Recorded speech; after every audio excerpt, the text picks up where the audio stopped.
Salut à tous, bienvenue sur la chaîne. Au quotidien pour Android, j'utilise un téléphone de la marque Ulfone depuis plusieurs mois, j'en suis relativement content. Et j'ai vu sur leur site il y a quelques temps qu'ils avaient sorti un nouveau modèle, le 18 Note Ultra, c'est celui-ci. J'ai voulu le tester, donc je l'ai commandé et je vais vous en parler aujourd'hui. Et puis pourquoi celui-ci particulièrement? Tout simplement pour son look. Il rappelle évidemment l'iPhone, je sais que vous aimez ça. J'en avais testé un, alors je crois que c'était le 14, je ne sais plus exactement. Effectivement, il ressemblait pas mal. Celui-ci aussi, donc on va tester ça tout de suite. Chez Ulfone, ils font aussi bien des smartphones traditionnels que des smartphones robustes. Le 18 Note Ultra, lui, est un smartphone traditionnel. Avec ce modèle, on est dans l'entrée de gamme en fait des smartphones, on est autour de 200 €, c'est pas très cher, mais vous allez voir qu'il y a quand même quelques bonnes surprises, notamment en photo. On commence par le processeur, alors c'est le MediaTek Dimensity 725G qui équipe donc le 18 Note Ultra. Il est en gros une dizaine de pourcents moins puissant que l'Helio G99 que j'avais testé sur le modèle précédent, alors que ça soit en simple cœur ou en multicœur. Pour info, c'est le même processeur qu'on retrouve sur le Samsung A32 ou le Oppo A73. Du coup, ça va répondre à la plupart des usages, que ce soit en bureautique, pour envoyer des mails, surfer sur Internet évidemment, et puis pour des jeux. Alors évidemment pas tous les jeux, celui-ci donc on l'a testé, on n'a pas rencontré de bug, à part une fois peut-être un ralentissement, mais franchement ça tourne relativement bien. Évidemment, de gros jeux ne pourront pas être joués sur ce smartphone.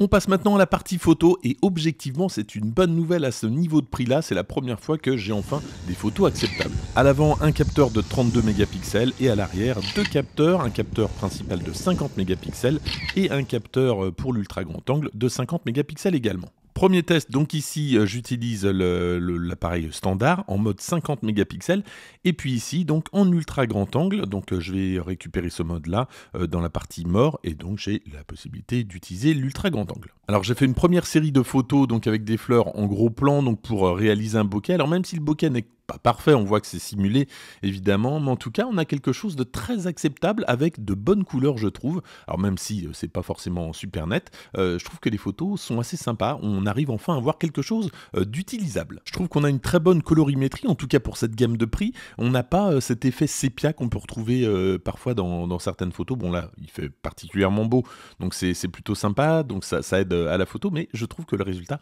est plutôt correct. Bon après au côté netteté, faut pas être trop regardant non plus, on a un premier plan qui est bien sans plus et puis après ça devient un petit peu compliqué en arrière-plan. Côté vidéo, alors dans cette gamme de prix, comme d'habitude, on n'a pas de stabilisation, donc si vous marchez, vous avez ce type d'image, donc c'est vraiment pas exploitable, mais une fois encore, je trouve qu'il s'en sort très bien au niveau colorimétrie. Si je m'arrête de marcher et si je balaye le paysage, donc voilà ce que ça donne, le premier plan est correct, après c'est vrai qu'en arrière-plan c'est un petit peu plus compliqué au niveau de netteté.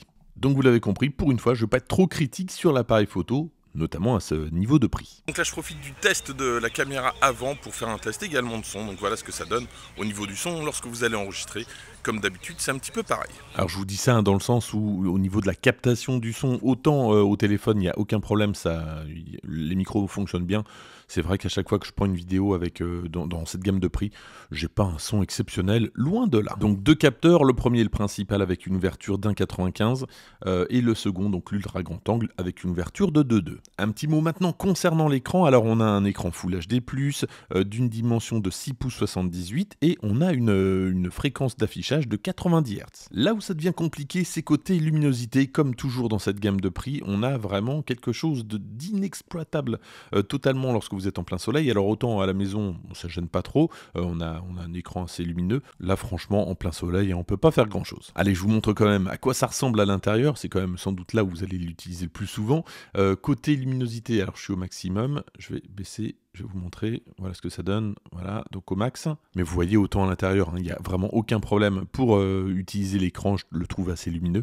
C'est vraiment à l'extérieur que ça pose problème. Alors, petit test de couleur, on voit que c'est assez vive les couleurs. Donc ça, c'est la photo que j'ai prise avec donc cet appareil photo. Donc je trouve que les couleurs sont assez vives. Bon point pour l'écran, mais en tout cas, en intérieur. Un petit mot sur la partie audio quand même, même si c'est jamais le gros point fort de ce type de téléphone. Alors on a un seul haut-parleur qui se trouve en bas à droite. Lorsqu'on le pousse au maximum, ça quand même tendance à grésiller, donc c'est pas fou non plus. Et puis surtout, il y a un truc un petit peu étonnant, c'est que, alors suivant l'égalisation, en fait, c'est-à-dire si vous avez un petit peu plus de médium, un petit peu plus de voix, vous allez avoir un gain un peu plus fort. Si vous basculez dans les graves ou dans les aigus, alors le son n'est pas au même niveau, c'est un peu bizarre. C'est pas forcément très agréable d'écouter de la musique, mais on s'en doutait un petit peu. En vrac, quelques caractéristiques techniques. Le 18 Note Ultra embarque 256 Go de stockage, c'est pas mal.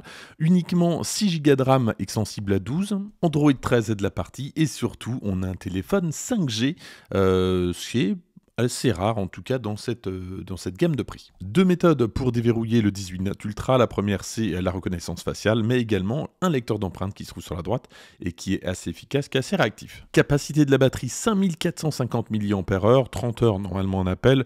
Vous êtes tranquille pendant 2-3 jours sans trop de soucis. Et puis à noter malheureusement qu'il n'y a pas de recharge Qi avec ce téléphone. Et pour terminer avec les caractéristiques, la présence d'un capteur NFC sur ce téléphone. Voilà ce que je pouvais vous dire sur le 18 Note Ultra. Alors ce téléphone est disponible en plusieurs coloris, notamment un noir qui est assez joli. J'aurais peut-être dû le prendre en noir d'ailleurs. Bon, n'hésitez pas à me dire ce que vous en pensez.